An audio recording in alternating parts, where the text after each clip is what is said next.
Recent news reports suggest that the intended bans on the import of fur and foie gras into the UK may not happen because some members of the cabinet don't agree with them.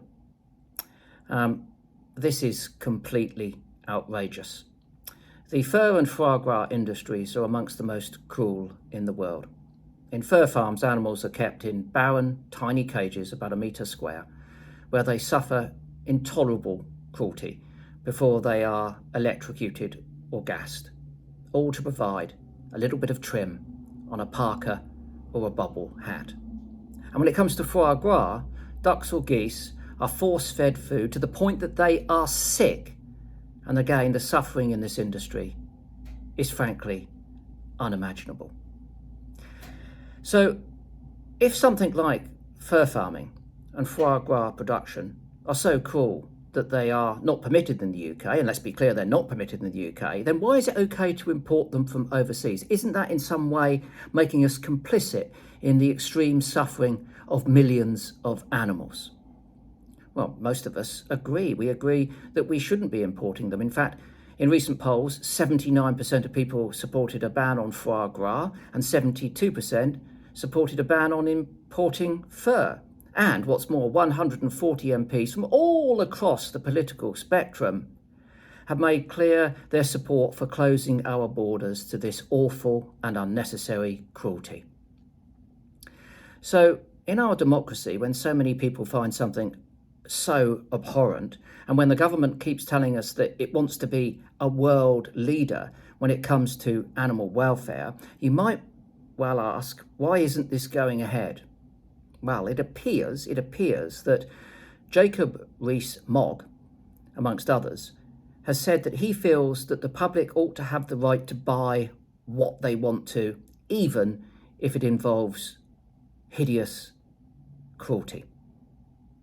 I wonder if Jacob is keen for us to start importing whale meat, or maybe fur from seal kills, or maybe even ivory. Maybe he thinks we should go even further and get rid of all of our animal cruelty laws altogether so that people can drop kick their cats with absolute impunity.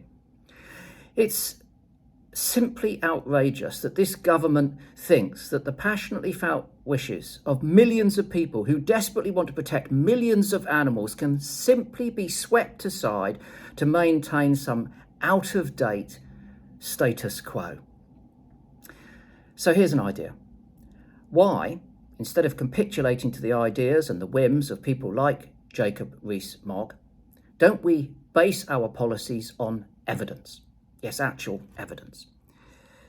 You see, the government launched a call for evidence in the UK last year, and 30,000 people, yes, 30,000 people replied to that call for evidence.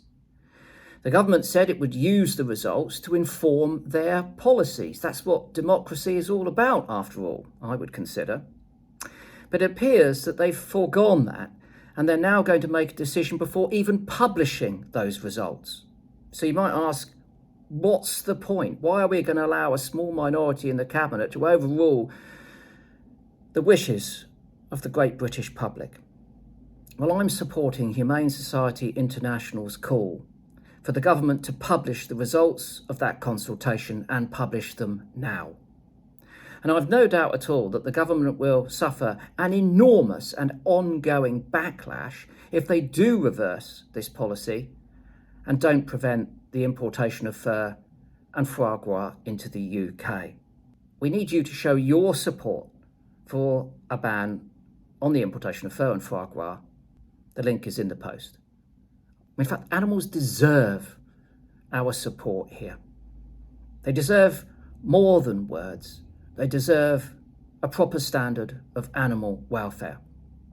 And in order to get that, you and I, it seems, are going to have to act. So please act on their behalf today.